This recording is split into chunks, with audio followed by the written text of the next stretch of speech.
Alright, good afternoon, tubers. I just spent some time clearing the garage, reclaimed it. Actually, I'm gonna drive a Salem with that in there. I don't care. Just kind of nitpicking at my truck. I'm cleaning and just taking care of a couple things. First thing is, I wanted to show you. I bought this crappy little dual gauge pod. It was like 14 bucks at AutoZone, so I snagged it. Bought a temp gauge, which I have wired up. It only needs the power for the lights. You can't even see it at night, but when I turn that on, I have it plugged into a circuit. I think I made a little video on this. I haven't edited it together, but I bought one of those ATA circuits and I put it into the cluster illumination circuit. And when you pull that switch, it powers that up. And so now this gets power from this switch. So does this one here. This boost gauge used to be down there, which was annoying. Now I've got it here, and then I've reformed it to grab a hold of the other side, and then just use 3M double-sided tape. I use the red stuff, and it hasn't gone anywhere. So this guy here, I was goofing around with. I was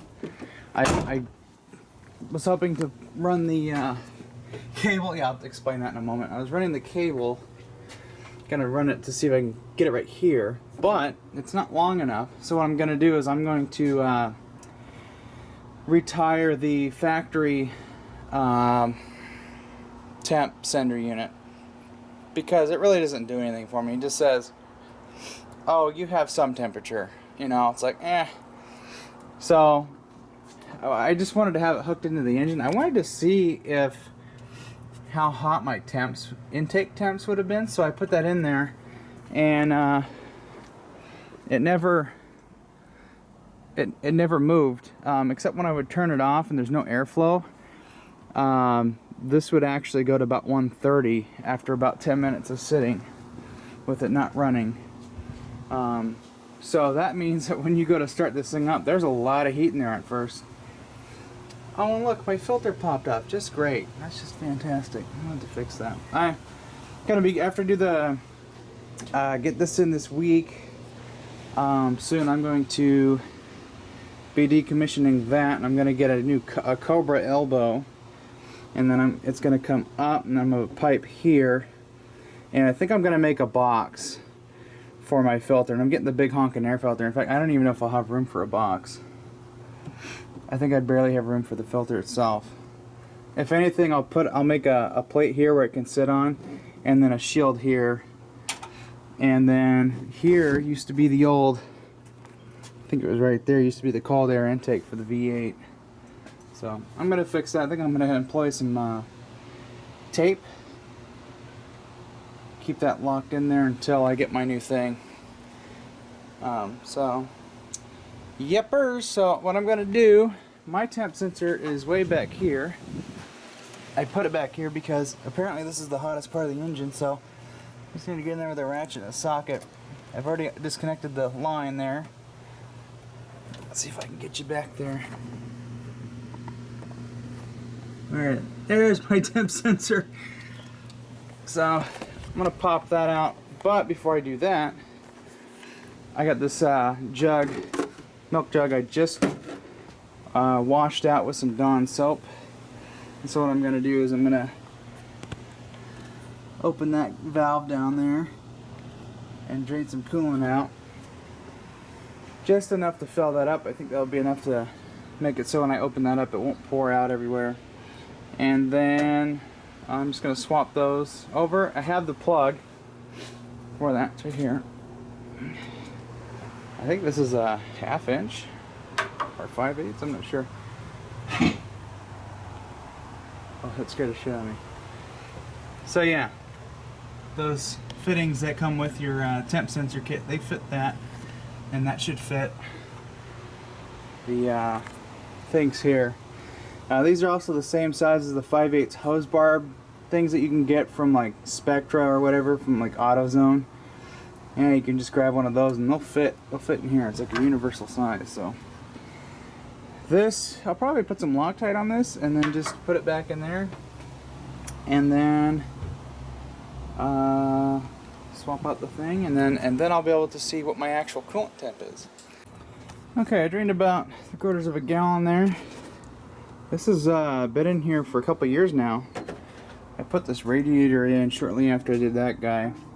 I put this in here because the factory one was leaking at the seams, which oddly enough, these are all soldered or whatever together, and they just started leaking. So I mean, it was like 32 years old, so I bought a new one. This was expensive. This is like $350, I think it ran me. But you know what? It's metal.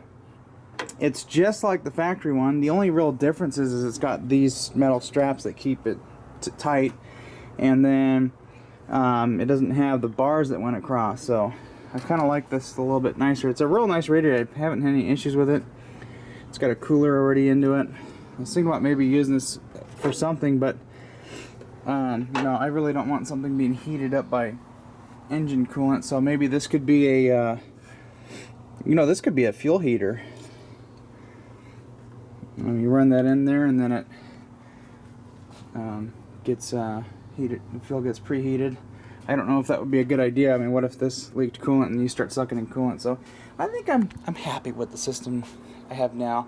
Plus, my exhaust pipe is about a 1/2 inch from the fuel tank, so after a while that kind of preheats the fuel. So not a dangerous amount of preheat. But it's good. Anyways, this is like a I think I got one little floater in there. This was the yellow stuff with a slight mix of the green. I had to top it off, and all I had was the green. Just because when I was filling it up, I ran out of the yellow stuff, or the orange or whatever. So that's kind of what I've been running. It stayed pretty clean. All this was what came out of the bottom of the radiator. I drained it right there. So the coolant system's nice and clean.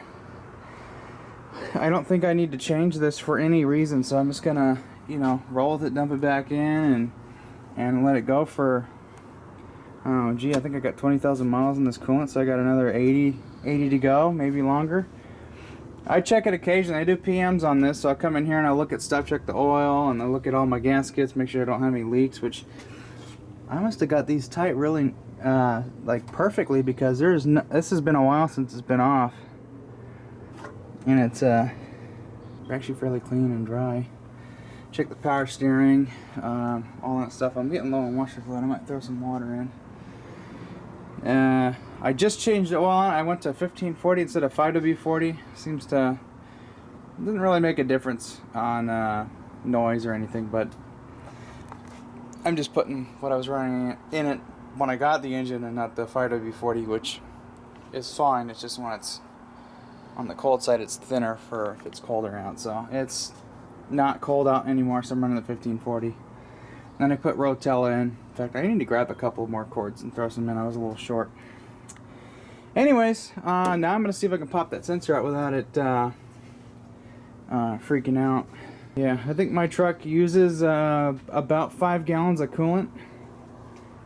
I forget the capacity of the radiator, but I know the engine adds quite a bit because it needs that cooling when you're putting a load on it.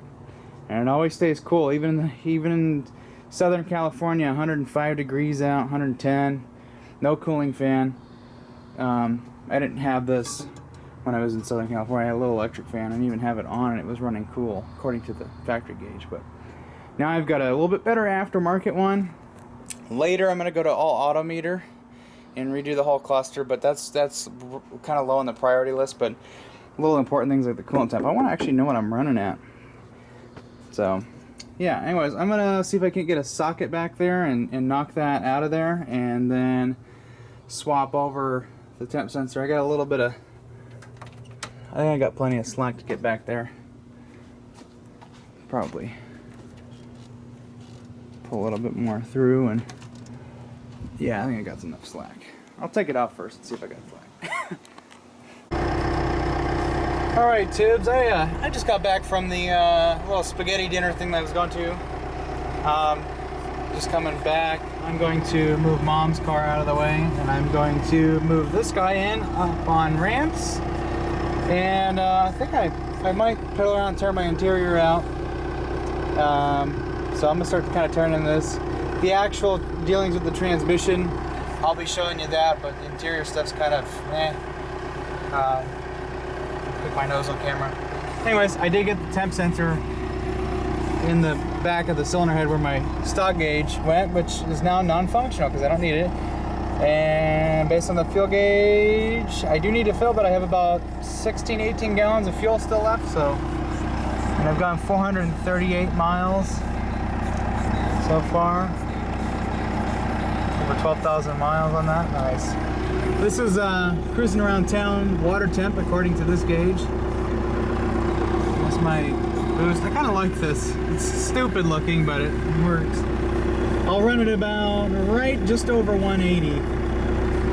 Cruising on the freeway doing 60 with fourth gear. So, yeah, this is my battery voltage.